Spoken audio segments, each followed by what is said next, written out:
ඇඟේ අලු ගාගෙන සර්පය ඔතාගෙන සුසාන භූමිවල ඉන්න හිඟන්නෙට්ටද ඔබ මේ තරම් ආදරය කරන්නේ?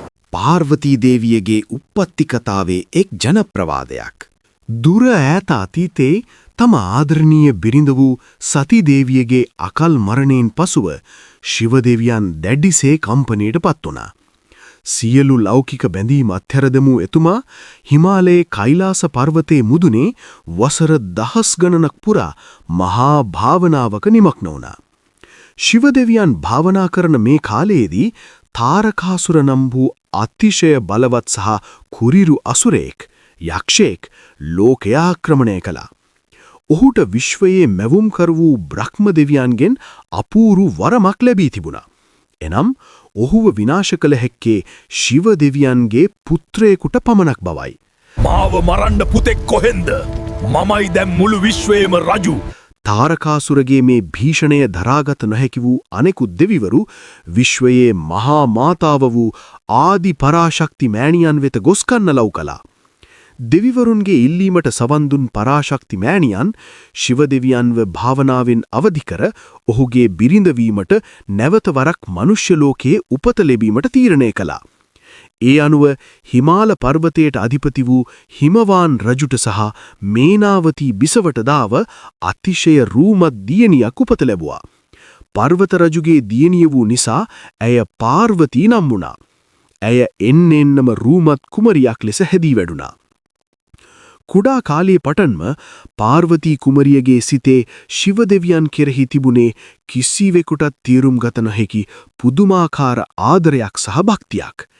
ඇය නිතරම කෛලාස පර්වතයේ දෙස බලාගෙන කවදා හෝ දිනක තමාගේ ස්වාමියා වන්නේ ශිව දෙවියන් පමණක් යයි සිහින මැව්වා.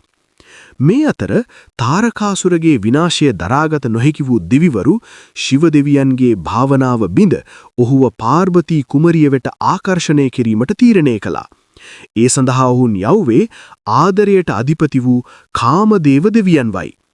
කාමදේව විඳපු ඒ ආදරයේ මල්හිසරය ශිව දෙවියන්ගේ පපුවේ වැදුණු සැනින් ඔහුගේ දහස් ගණනක භාවනාව බිඩී ගියා. භාවනාව බිඳ දෙමීම ගැන ශිව දෙවියන්ට ඇතිහුනේ විශ්වයම විවුලන තරමේ මහා කෝපයක්. ඒ කෝපයත් සමගම ශිව දෙවියන්ගේ නළල මැද තිබූ තුන්වෙනි ඇස එකවරම විවර වුණා. ඒ තුන්වෙනි ඇසෙන් පිට වුණු මහා ගිනි දැල්ලට හසු වුණු කාමදේව ක්ෂණයකින් අලු බවට පත් වුණා. මේ දුටු පාර්වතී කුමරිය තේරුම් ගත්තා තමන්ගේ සුන්දරත්වයෙන් හෝ වෙනත් බලයකින් ශිව දෙවියන්ගේ සිට දිනා ගන්න බැහැ කියලා.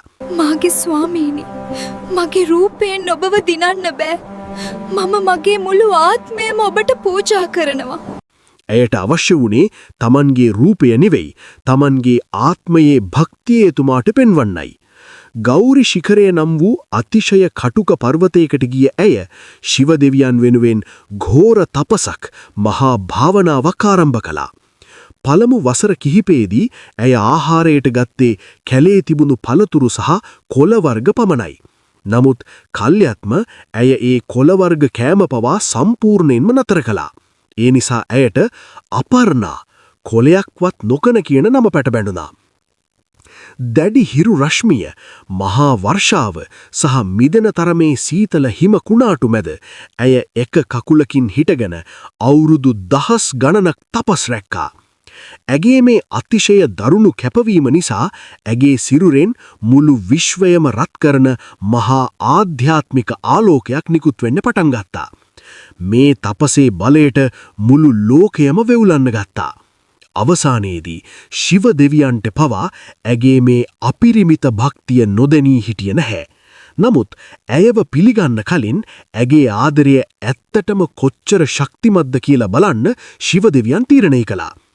එතුමා වයසක දුක්පත් බමුණෙක් විදිහට වෙස්වලාගෙන පාර්වතී දේවිය භාවනා කරන තැනට ආවා.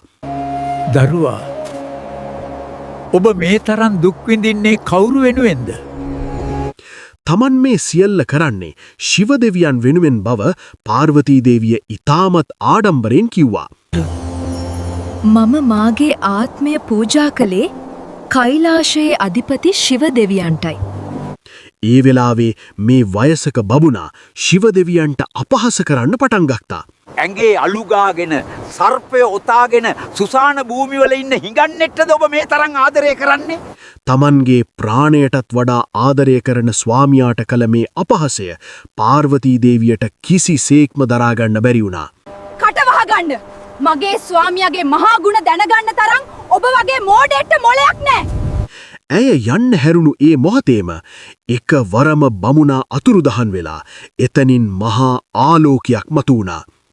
පාර්වතී දේවිය ආපසු හැරී බලද්දී ඒ වයසක බමුණා වෙනුවට එතන හිටියේ මුළු විශ්වයේම නායකයා ඇගේ එකම ආදරය වූ ශිව දෙවියන්. ඇගේ අසීමිත කැපවීම සහ පිරිසිදු ආදරය ඉදිරියේ ශිව දෙවියන් සම්පූර්ණයෙන්ම පරාජය බාරගෙන තිබුණා. ඔවුන් දෙදෙනාගේ මේ මහා විවාහ මංගල්‍යයට මුළු විශ්වයේම දෙවිවරු බ්‍රහ්ම විෂ්ණු ඇතිලු සියලු දෙනා හිමාලයට පැමිණියා. පාර්වතී දේවිය නැවතත් මනලාලියක් ලෙස අතිශය රූමත් සැරසී සිටියා. එතින් ශිව දෙවියන්ද මනාලේකු ලෙස සැරසී සිටියා. මේ එකටුවීමත් සමගම පසු කාලයකදී ඔවුන්ට ලැබුණු කාර්තිකේය පුතා එහෙම නැත්නම් කතරගම දෙවියන් විසින් තාරකාසුරව ඝාතනය කර ලෝකයේ බේරාගනු ලැබුවා. ලෝකයේ ශ්‍රේෂ්ඨතම ආදර කතාවක් විදිහට අදටත් සැලකන්නේ ශිව දෙවියන් වෙනුවෙන් පාර්වතී මෑණියන් කරපු මේ අපිරිමිත කැපවීමයි.